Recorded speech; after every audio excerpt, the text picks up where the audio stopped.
అలానే విశ్వేశ్వరరావు. మాజీ ఉపరాష్ట్రపతి వెంకయ్యనాయుడు గారు అనుభవశీలి, రాజకీయంగా సుదీర్ఘమైనటువంటి ప్రయాణం చేసినటువంటి పొలిటీషియన్ ఆయన, రాజ్యాంగబద్ధమైనటువంటి ఉపరాష్ట్రపతి పదవి నిర్వహించి ప్రస్తుతం రాజకీయాలకు దూరంగా ఉన్నారు. అయినప్పటికీ ఆంధ్రప్రదేశ్ అభివృద్ధి గురించి ఎప్పుడూ తపన పడుతూ ఉంటారు. అందుకే ఇటీవల కాలంలో చంద్రబాబు నాయుడు గారికి ఒక సూచన చేశారు. ప్రపంచ చరిత్ర అనేటువంటి పుస్తక ఆవిష్కరణ జరిగింది. అది డాక్టర్ దగ్గుపాటి వెంకటేశ్వరరావు గారు రచించారు. దాని ఆవిష్కరణ సభలో పాల్గొని చంద్రబాబు నాయుడు గారికి ఒక సూచన చేశారు. చంద్రబాబు నాయుడు గారు చాలా పరిపాలనా దక్షుడు, చాలా మంచి పరిపాలనా దక్షుడు, అభివృద్ధి కాముకుడు, మంచి ఆలోచనలు కలిగినటువంటి లీడరు అయితే అని చెప్పి చాలా ఆలోచనలు ఆయనకు ఉంటాయి. కానీ మనకిచ్చేటువంటి సమయం ఎంత, ఆ సమయంలో ఎంత చేస్తామో అని చెప్పి గుర్తుపెట్టుకొని మనం చెయ్యాలి. ఆంధ్రప్రదేశ్ అభివృద్ధి గురించి నేను ఇలాంటి వ్యాఖ్యలు చేస్తున్నానని చెప్పి ఆయన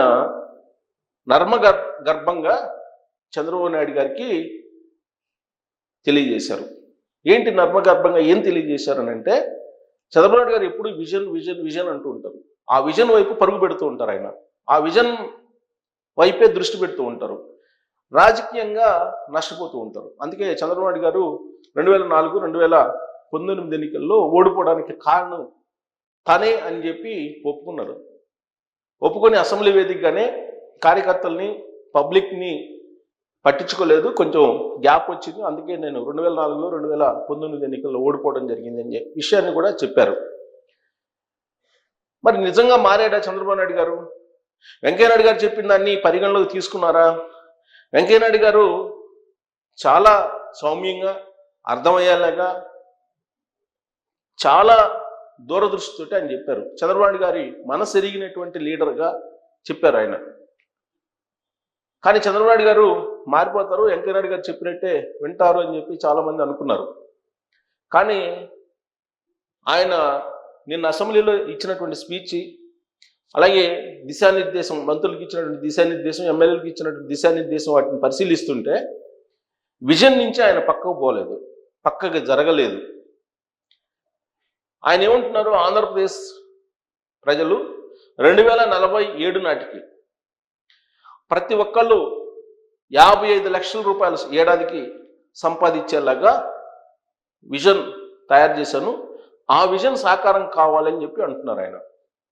ప్రస్తుతం సుమారుగా జీడిపి వచ్చేసి, జిఎస్డిపి వచ్చేసి 16 లక్షలు ఉంది. ఆ జీడిపి కాస్త 308 లక్షల కోట్లు కావాలి అని చెప్పి చెబుతున్నారు. అంటే ఆంధ్రప్రదేశ్ జిఎస్డిపి 16 లక్షల కోట్లు ఉంది ఇప్పుడు, అది 308 లక్షల కోట్లు కావాలని చెప్పి టార్గెట్ పెట్టున్నారు. అది రీచ్ అయితే అప్పుడు 55 లక్షలు ప్రతి ఒక్కరికి తలసరి ఆదాయం ఉంటుంది ఏడాదికి. ఇప్పుడు ప్రజెంట్ దేశవ్యాప్తంగా తలసరి ఆదాయం హైయెస్ట్ ఉన్నటువంటి రాష్ట్రం తెలంగాణ. దాన్ని దాటి రాబోయేటువంటి రోజుల్లో వరల్డ్లో నెంబర్ 1 కావాలనేది చంద్రబాబు నాయుడు గారి యొక్క డ్రీమ్. అందుకే వెంకయ్యనాయుడు గారు అంటున్నారు, మీరు ఎక్కువ ఆలోచనలు పెట్టుకోమాకండి, మనకి ఎంత సమయం ఇస్తారు ప్రజలు, ఆ సమయంలో మనం ఎంత చేయాలో అంత చేయాలి, ఆ చేసిన దాన్ని ప్రజలకు చెప్పి మళ్ళీ ఎగ్జామ్కి ప్రిపేర్ కావాలి, అంటే ఎలక్షన్కి ప్రిపేర్ కావాలి అనేది ఆయన చెప్పినటువంటి సూక్ష్మం, నర్మగర్భంగా. అయితే చంద్రబాబు నాయుడు గారు తాను విజన్ తయారు చేశాను 2029, 2047 ఆ దిశగా ఆంధ్రప్రదేశ్ని తీసుకెళ్లాలని చెప్పి మళ్ళా చెప్తున్నారు. ఆ రోజున 2020 విజన్ తయారు చేయబట్టే వాళ్ళ తెలంగాణలో తలసరి ఆదాయం నెంబర్ 1 ఉంది భారతదేశంలోనే. 2020 విజన్ కారణంగానే సాధ్యమైంది అది. కాబట్టి 2047 విజన్ దిశగా మనం వెళ్లాల్సిందని చెప్పి ఒక దిశానిర్దేశం చేస్తూ ఎమ్మెల్యేలని, మంత్రులని ప్రజల మధ్యకు వెళ్ళి ఈ విషయాన్ని చెప్పండి, P4 ఫార్ములా అనేది అమలు చేయాలి. మనం ఉగాది నుంచి P4 ఫార్ములాని మనం అమలు చేస్తున్నాం. ఈ P4 ఫార్ములాని తెలియజేయండి, ప్రజలకి వివరించండి. దీంతో ఆంధ్రప్రదేశ్లో ఉండేటువంటి ప్రజల్ని పారిశ్రామికవేత్తలుగా మార్చేద్దాం. ఫలితంగా ప్రతి వాళ్ళు ఏడాదికి 55 లక్షల రూపాయలు సంపాదించేలా చెయ్యాలి అనేది ఆయన టార్గెట్. ఆయనే చెప్తున్నారు, ఇది సాధ్యం కాదని మీరు అనుకుంటారు, కానీ సాధ్యం అవుతుంది అని చెప్తున్నారు. నిజంగానే సాధ్యం అవుతుంది. ఎప్పుడు సాధ్యం అవుతుంది? చంద్రబాబు నాయుడు గారు 2047 వరకు సీఎంగా ఉండి కేంద్రం కూడా ఆంధ్రప్రదేశ్కి సహకరిస్తే అది సాకారం అవుతుంది. లేదంటే 2004లో చంద్రబాబు నాయుడు గారు ఏ విధంగా అయితే ఓడిపోయారో, లేదా 2019లో ఏ విధంగా అయితే ఓడిపోయారో ఆ తరహాలో ఓడిపోతే మరి అప్పుడు పరిస్థితి ఏంటి? అందుకే వెంకయ్య నాయుడు గారు ఏం చెప్పారంటే, మీకు ఇచ్చినటువంటి టైంలో ఎంత చేయాలో అంత చేసి ప్రజల మధ్యకు వెళ్ళాలి, అది గుర్తుపెట్టుకోవాలి అన్నారు. చంద్రబాబు నాయుడు గారు మరి వెంకయ్య నాయుడు గారి మాటలు పట్టించుకున్నారో లేదో తెలియట్లేదు, కానీ ఒకవేళ నిజంగా పట్టించుకుంటే ఆయన దాదాపు గంట పైగా ఈ 2047 విజన్ గురించి మాట్లాడారు సోమవారం రోజు. మరి వెంకయ్యనాయుడు గారి మాటలను పరిగణలోకి తీసుకున్న తర్వాతనే ఇది జరిగిందని చెప్పి మనం అనుకున్నామా? లేదు 2047 విజన్ దిశగా వెళ్దాం మనం, at the same time 2029 implement చేసి ఎలక్షన్కి వెళ్ళడానికి ఏం చేద్దాము అనేది మరి దిశానిర్దేశం చేశారా? ఇప్పుడు ఆయన ఏమంటున్నారంటే 2004, 2019లో ఎందుకు ఓడిపోయాం అనేది నాకు తెలుసు, అది పునరావృతం కాకుండా నేను జాగ్రత్తలు తీసుకుంటాను.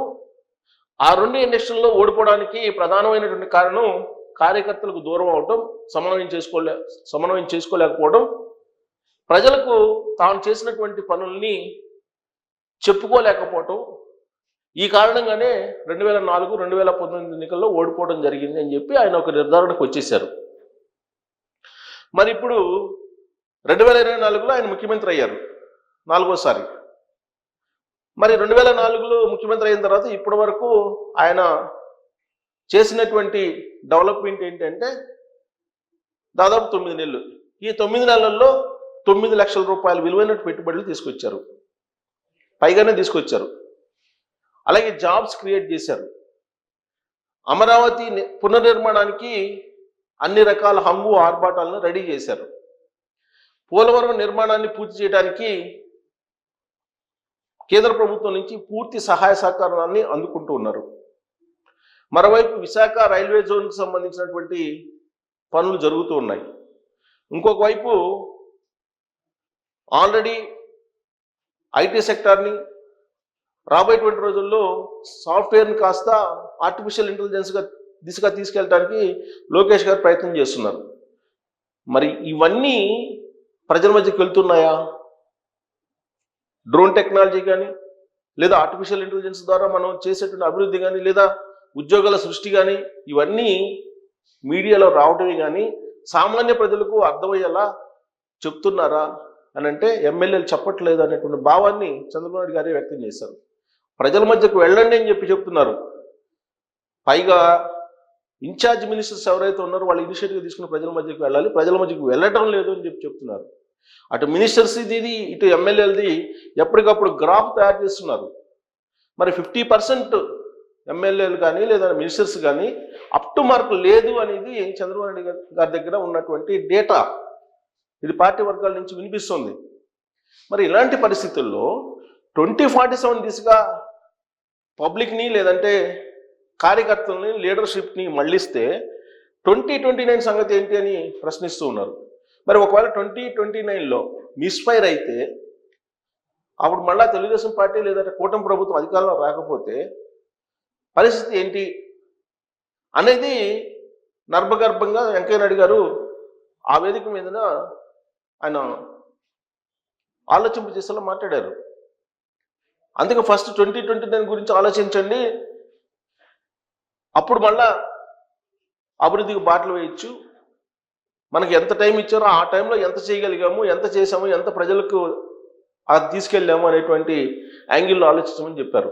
ఇప్పటికే చంద్రబాబు నాయుడు గారు ఇచ్చినటువంటి హామీల ప్రకారం పెన్షన్స్ ఇస్తున్నారు, 4,000 రూపాయలు నెలకి. ఉచిత సిలిండర్లు ఇస్తున్నారు, తల్లికి వందనం ఇవ్వబోతున్నారు రాబోయేటువంటి రోజుల్లో. అలాగే ప్రతి ఆడబిడ్డకి 1,500 రూపాయలు ఇవ్వబోతున్నారు. రైతులకి అన్నదాత సుఖీభావ పేరుతో 20,000 రూపాయల ఆర్థిక సహాయం కూడా చేయడానికి సిద్ధమవుతున్నారు. మరి వాటి గురించి ఎమ్మెల్యేలు కానీ మినిస్టర్లు కానీ వెళ్ళి ప్రజలకు చెప్తున్నారా అని అంటే చెప్పడం లేదనేది చంద్రబాబు నాయుడు గారి దగ్గర ఉన్నటువంటి రిపోర్టు. మరి ఇలాంటి పరిస్థితుల్లో మరి వెంకయ్యనాయుడు గారి సలహాలు సూచన నర్మగర్భంగా చేసిన దాన్ని చంద్రబాబు గారు పరిగణలోకి తీసుకుంటే 2047 అని చెప్పి ఆయన చెప్తారా? మరి 2047 అని చెప్తూ 2004 2019 ఓటమిని కూడా చెప్తున్నారు కాబట్టి చంద్రబాబు గారు రియలైజ్ అయిపోయి ఇటు విజన్ని ఇటు రాజకీయాన్ని సమాంతరంగా నడపగలరా అనే దాని మీద మీరు కామెంట్ చేయొచ్చు. Thank you.